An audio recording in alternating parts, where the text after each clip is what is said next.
ये दोनों प्रोसेसेस जो हैं, ये दो जस्टिस, एक तरफ एसके यादव खड़े हुए दिखते हैं, दूसरी तरफ जस्टिस यशवंत वर्मा खड़े हुए दिखते हैं। जस्टिस यशवंत वर्मा के मामले में बड़ा प्रोएक्टिव नजरिया है सरकार का, इंपीचमेंट होना चाहिए क्योंकि भ्रष्टाचार का आरोप है। एसके यादव के मामले में जांच रोक दी गई है, भले ही हेट स्पीच का मामला हो, 5-5 साल तक की सजा का प्रावधान हो, उसमें इंपीचमेंट के प्रस्ताव को भी 6 महीने से दबाकर बैठी हुई है सरकार। ये कैसी तस्वीर है जुडिशरी को लेकर सरकार की? गरिमा, थैंक यू वेरी मच। ये देखिए गरिमा जी, ये दोनों जो केसेस हैं उसको एक साथ एक तराजू में रख करके देखना, इन दोनों डिलिंक्वेंट जजेस के लिए अन्याय होगा। Late me be very particular about it. I am using the word with all my consensus. कहिए ना सर। क्योंकि ये जो इनका जस्टिस वर्मा का एक्ट है या जस्टिस यादव का है, ये दोनों डिलिंक्वेंसी के कहीं बीच में आता है। अब हम एक एक करके देख लेते हैं। जस्टिस यादव, अभी मैं सखाराम यादव जी को सुन रहा था, हमारे स्ट्रीम सीनियर है। कभी कभी कहा जाता है कि no amount of good word can camouflage a vile intention. अब आप हेट स्पीच को टेस्ट करने के 3 ही तरीके होते हैं। आप उस 3 तरीके पे इनके बयान के उन कसौटियों पे कस के देख लीजिए।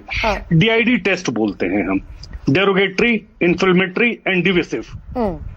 आप इनके बयान में से कठमुल्ला, बहुसंख्यक, 50 शादियां करते हैं, ये तमाम चीजें अगर इनको आप उठा के इन तीनों टेस्ट पे डालेंगे तो ये 100% फिट केस है कि this man should be booked for hate speech and that is an unambiguous fact. Absolutely right. अब हमारे यहां से चलते हैं कि सुप्रीम कोर्ट के तरफ। The mandate to deal with the जजेस rest squarely with the Supreme Court. It cannot be outlet or outsourced to the government. That is what the constitutional scheme of things is.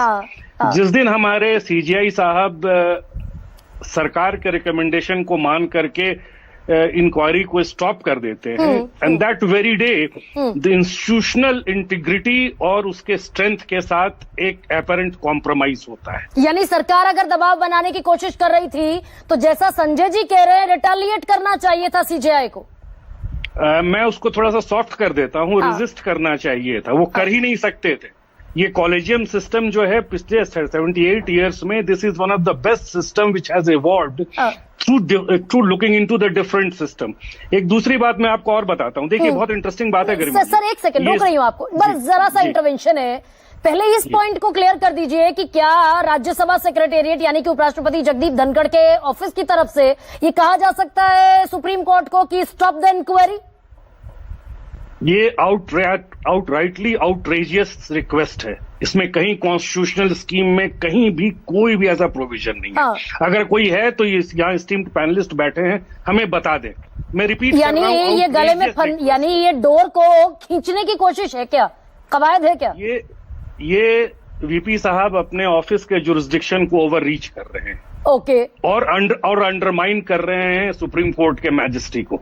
ठीक है। और अब इसमें मैं एक और बात बता देता हूं। अब वक्त आ गया है, let me be very not sensational but outrightly very bold in recommending one thing. जब हमारा संविधान बन रहा था तो अयंगर और सनाथम और अय्यर साहब ने ये रिकमेंडेशन किया था कि एक जजेस की कंडक्ट को ट्रायल करने के लिए एक जुडिशियल ट्रिब्यूनल बनाया जाए। लेकिन अय्यर साहब ने बोला कि नहीं, इसको हम पार्ट पॉलिटिकल रखेंगे, पार्ट जुडिशियल रखेंगे। जहां पे करप्शन क्या है, कोई मिसकंडक्ट का बात होगा, वहां पे जुडिशियल प्रोसेस से इंक्वायरी कराएंगे और पार्लियामेंट को इन्वेस्ट कर देंगे कि आप इनके साथ जो डील करना है आप कर लीजिए, हटाना कैसे है, क्या करना है। अब वक्त आ गया है कि पार्लियामेंट से भी ये पावर लेकर के कॉलेजियम को अपने पास रख लेना चाहिए। ये पॉलिटिकल पावर्स उनको देने की कोई मतलब ही नहीं बनती है। जब इसमें डिस्क्रिमिनेट होता है, अगर इस टाइप का अपरेंट डिस्क्रिमिनेशन आप करेंगे at the cost of one जज टू द अनदर जज, then resting that very power is something जो हमारे कॉन्स्टिट्यूशनल मेकर्स के सेंटिमेंट के अगेंस्ट में है। इसमें मैं अपने सुप्रीम कोर्ट के साथ खड़ा रहूंगा, इसमें कहीं कोई दो राय नहीं। मतलब ऑफेंस तो सर, ऑफेंस तो क्या मैं सही समझ रही हूँ, आप सब लर्नेड हैं यहाँ पर और मेरी जानकारी बड़ी सीमित है, लेकिन क्या मैं सही समझ रही हूँ कि हेट स्पीच को लेकर भी धाराएं 196, 197, 298, 302, 356, 356 4 हेट स्पीच को लेकर भी धाराएं और बाकायदा सजा है BNS में, भारतीय न्याय संहिता में, और करप्शन को लेकर भी BNS में धाराएं भी हैं और सजा भी है। तो यानी कि दोनों ऑफेंस है ना। ऑफेंस तो है ही है। हाँ। अगर जजेस द्वारा किया जाता है तो ऑफेंस पार एक्सेलेंस है, गुनाह अजीम है ये। हाँ और आप सुन लीजिए, ये हिंदुस्तान में पहली बार ऐसा हो रहा है।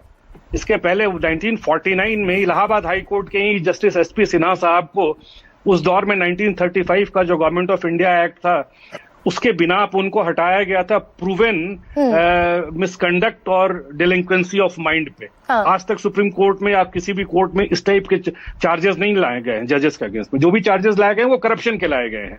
ये हेट स्पीच का और इस टाइप के डिलिंक्वेंसी का पहला मामला है। या ये पूरी आवाम जो है सुप्रीम कोर्ट की तरफ बहुत एक्सपेक्टेड नजरों से देख रही है कि शायद बाकी लोगों के साथ अगर हेट स्पीच पे इंसाफ होता है तो अपने जजेस के साथ क्या होगा। और ये दरअसल सुप्रीम कोर्ट का गला घोंट देने की कवायद के तौर पर देखा जाए क्या? नहीं, सरकारों को तो एक कमजोर सुप्रीम कोर्ट अच्छा लगेगा, किसको अच्छा नहीं लगेगा। हाँ तो विजय, सुप्रीम कोर्ट एक कमजोर है। जी हाँ तो विजय जी, सर मैं लौटूंगी